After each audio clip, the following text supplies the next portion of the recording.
This week on Jerusalem Dateline, Israeli Prime Minister Benjamin Netanyahu tells the world Iran lied about its nuclear program. Tonight I'm here to tell you one thing. Iran lied. What impact will this have on the Iranian nuclear deal? Plus, To Life, CBN's new documentary spotlights how Israeli doctors are saving children's hearts around the world. And Vice President Pence says how important it is to pray for the peace of Jerusalem.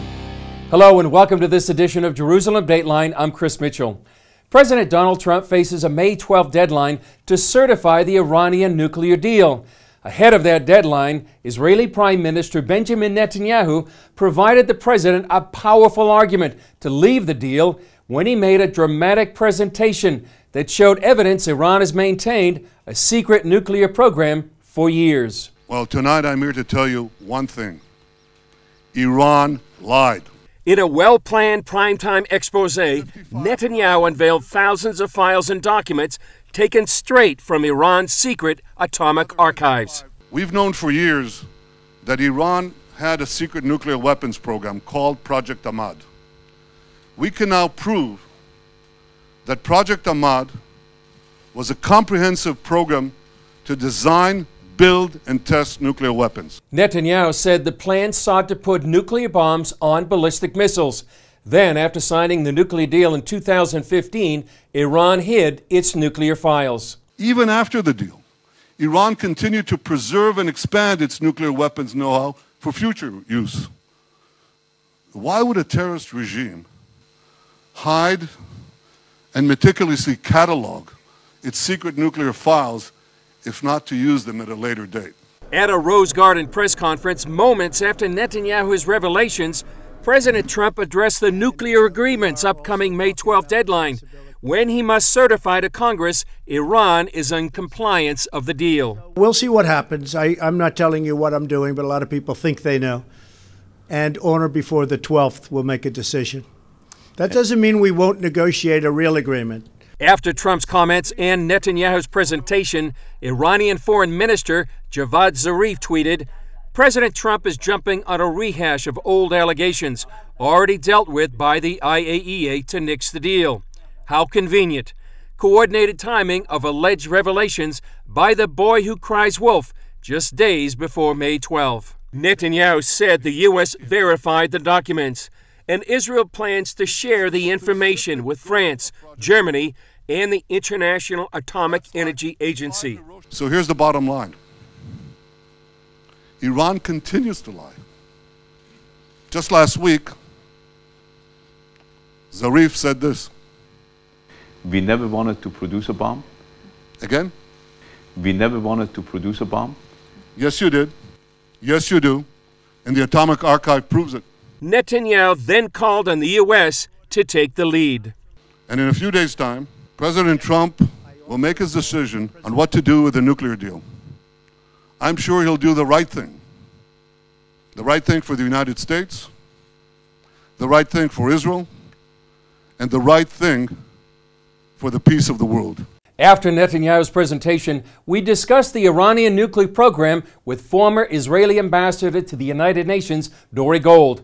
Gold is also the author of The Rise of Nuclear Iran, How Tehran Defies the West.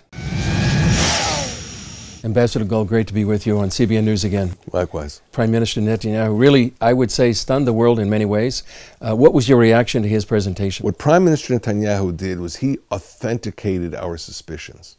Now you have authentic Iranian documents telling us that Iran indeed has been seeking nuclear weapons which they can put on the top of the missile program, on the missiles that they're developing. The pushback already has been that this is rehashing old information. How would you respond to some of the criticism that's come already? Even if we knew about the idea of taking the conventional warhead off of a Shahab 3 missile and putting a spherical nuclear device there instead, even if we knew that, we never knew it from basically an Iranian government source. This is something entirely new. You know, it has the stamp of the Iranian state on it.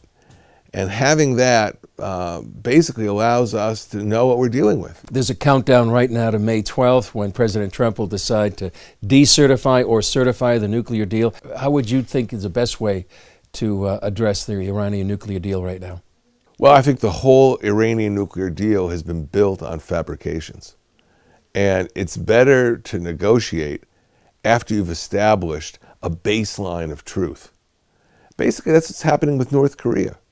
North Korea has been cheating America for years, under the Clinton administration, under the Bush administration, and simply President Trump changed the approach. And we're not there yet, but it looks like he will get closer to the denuclearization of the Korean Peninsula than any of his predecessors.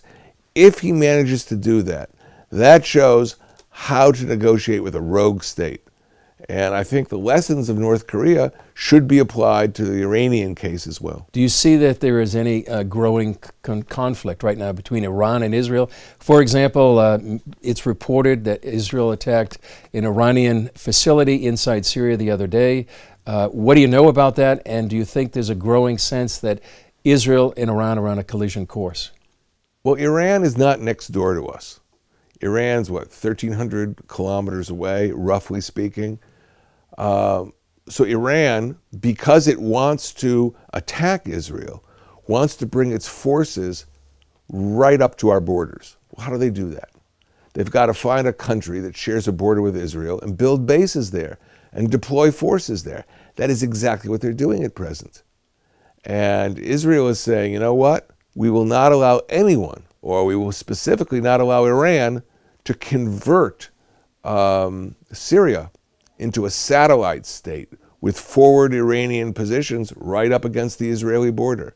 And that's leading to the current relations we have, I should say military relations, where the Iranians are determined to get to the border of Israel and we're determined to keep them away. Do you see a potential war with Israel and Iran? Or I should say perhaps there's already a hot war going on to a certain extent. Look, there's two wills here. There's the will of Iran to get to our border, and there's the will of Israel to keep them away from our border. And how this works out, maybe they'll change their minds. Maybe they'll get focused internally. Don't forget, if President Trump cancels the nuclear deal, many in Iran will be very frustrated because the nuclear deal was their ticket back to the world economy. Mm-hmm. And so I don't know what the consequences of that are in terms of their domestic politics. Many things can change, but they can only change for the better. Yeah, Prime Minister Netanyahu's presentation reemerged this whole idea of Iran's nuclear facilities. The question for years has been, can Israel attack Iran's nuclear facilities and destroy them? Or would Israel do that? What are your thoughts? Well, my thoughts is that we have to have the capacity to defend ourselves against long-range threats. And that's something Israel's been thinking about for a number of years. I remember when Yitzhak Rabin, our former prime minister, was asked, well, why are we doing this deal with the Palestinians? He said, well, we're doing a deal with our immediate neighbors so we can deal with the threat from far away. So it's as though Rabin already knew Iran was going to be the big problem. Hopefully, with the capacities we've developed, much of it with the help and cooperation of the United States, we'll be able to deal with whatever they throw at us. Coming up, U.S. Vice President Mike Pence talks to CBN's David Brody about praying for the peace of Jerusalem.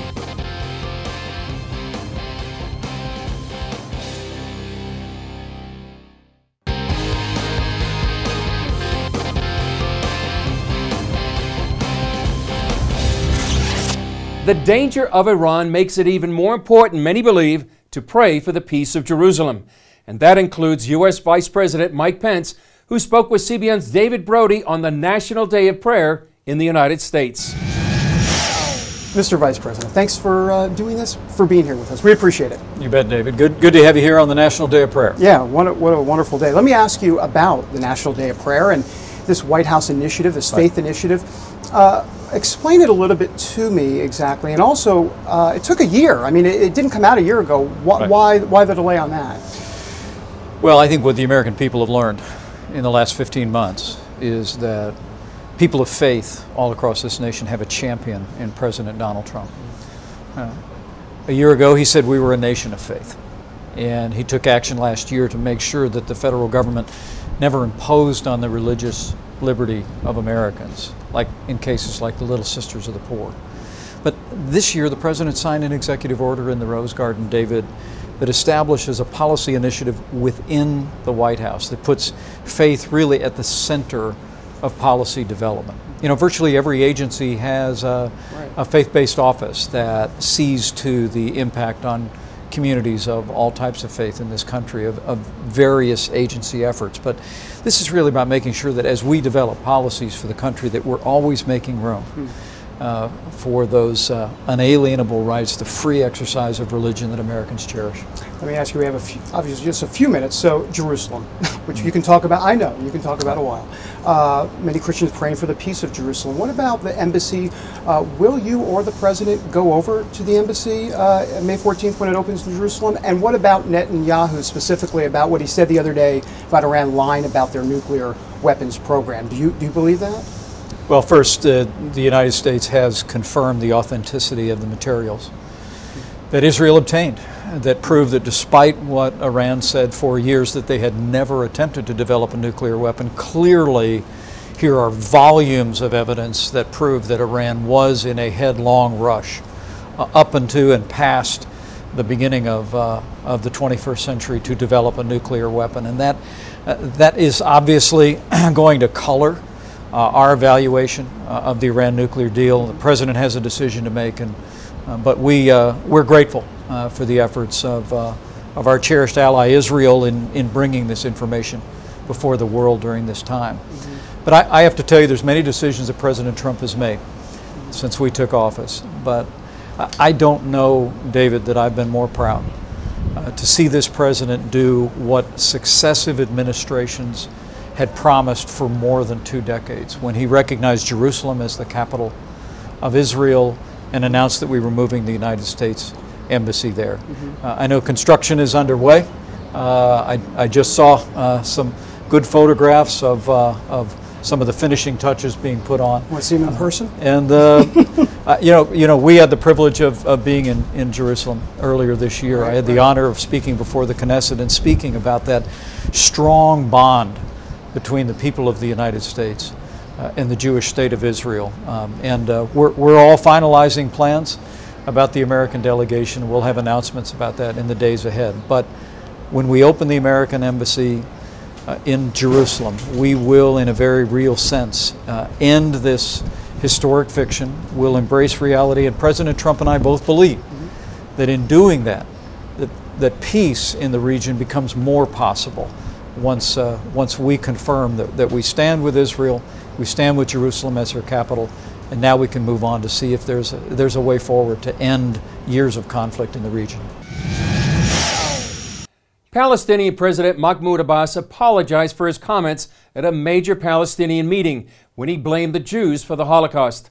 Following his statements, both Israeli and world leaders condemned his views, and some are even calling the Palestinian leader to step down. Abbas's comments came during a meeting of the Palestinian National Council. He said, "The hatred of the Jews is not due to their religion, but rather due to their social role. If so, it's a different issue. Therefore, the Jewish problem that was common in all of the states of Europe against the Jews was not due to their religion, but rather due to their social role that was connected to usury and banks and so forth." Condemnation of Abbas's remarks came from all over.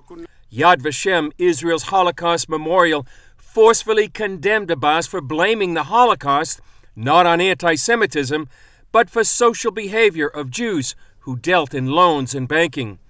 Israeli Prime Minister Benjamin Netanyahu tweeted, "The Palestinian president again recited the most contemptible anti-Semitic canards. Apparently the Holocaust denier is still a Holocaust denier. I call on the international community to condemn his severe anti-Semitism.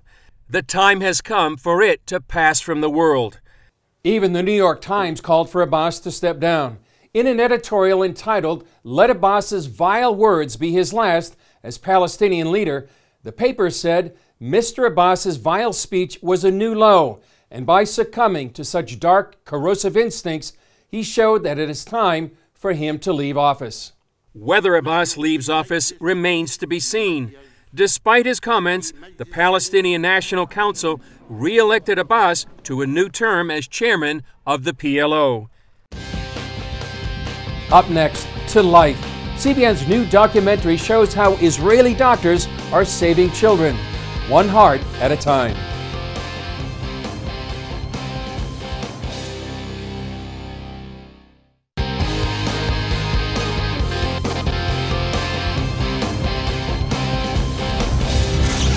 To commemorate Israel's 70th anniversary, CBN produced a new documentary called To Life, how Israeli volunteers are changing the world.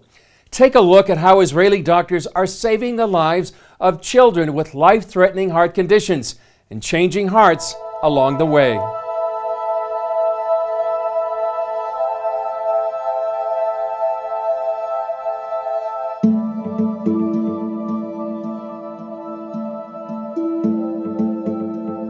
Every year, thousands of children are born with fatal heart defects. Many live in countries where the life-saving medical care they need simply doesn't exist. Like this 2-year-old girl from Syria. Niaz was born with a hole between the 2 major arteries in her heart. And without surgery, she will die. She has a very rare defect. It's very difficult to diagnose, actually. And I think this is why the diagnosis was made so late in life.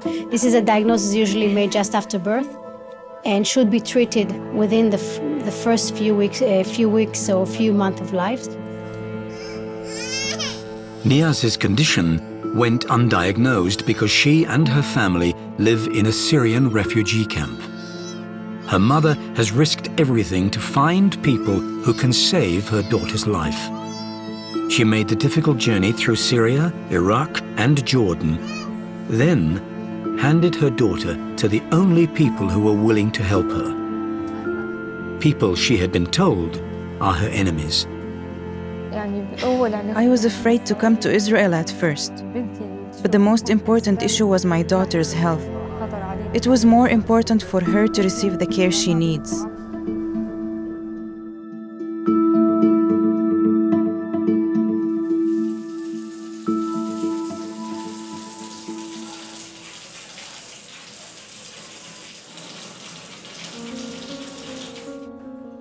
The doctors and nurses who are caring for Niaz are all Israelis.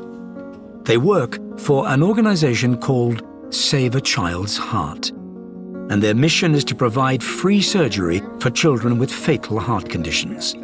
Since 1995, doctors from Save a Child's Heart have operated on more than 4,000 children from 48 developing countries. Children who would otherwise have died. Well, Save a Child's Heart, the belief is that every child deserves the best medical treatment that we can afford to give. Today, Israel's in a situation that Israeli children get all the medical care that they need in the field of heart problems. And therefore, we consider it our duty to reach out and help others around the world. And we talk about reaching out and helping others around the world, then we first of all always look to our neighbors. And when we look around ourselves, we see a Middle East which is troubled, which is in need. And when we look to the south, we see a tremendous need in Africa. Every child deserves the best medical treatment that Save a Child's Heart can give, and it really doesn't matter what religious background the child comes from. That is the motto of Save a Child's Heart: a child is a child. These surgeons have seen the world's toughest cases, but Niaz was especially challenging. When she arrived to us at the age of 1 year and 10 months, she already had damage to the lungs. This makes the surgery even more difficult.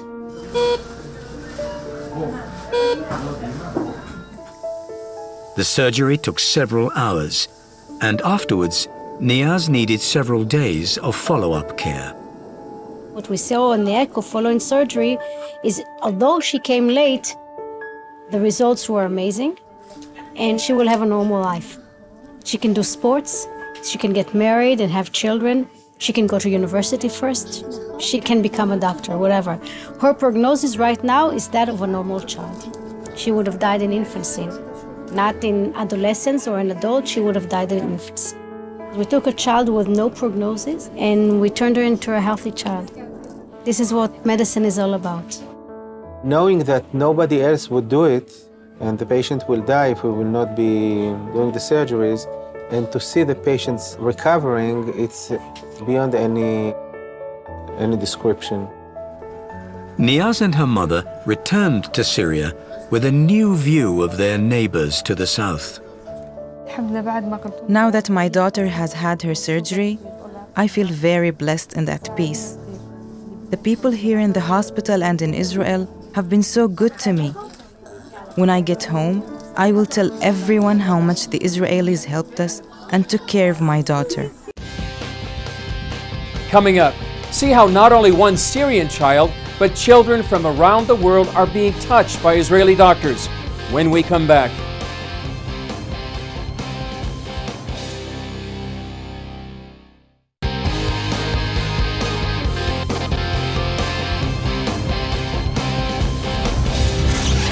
It's not only one Syrian child, but Save a Child's Heart reaches out to children around the world. Over the past few years, I would say that one of the very few positive things which have come out of the wars, I would say Iraq and Syria, is the ability of building bridges between nations, of bringing people together, Israelis together with Syrians, with Iraqis, Jordanians and Palestinians, all under the same roof here at Wolfson Medical Center, getting to know each other. That's just one example of how Israeli volunteers are changing the world. If you'd like a copy of the documentary for family, friends, church, or synagogue, you can go to cbn.com. Well, that's all for this edition. Thanks for joining us. Remember, you can follow us on Facebook, Twitter, Instagram, or YouTube. I'm Chris Mitchell. We'll see you next time on Jerusalem Dateline.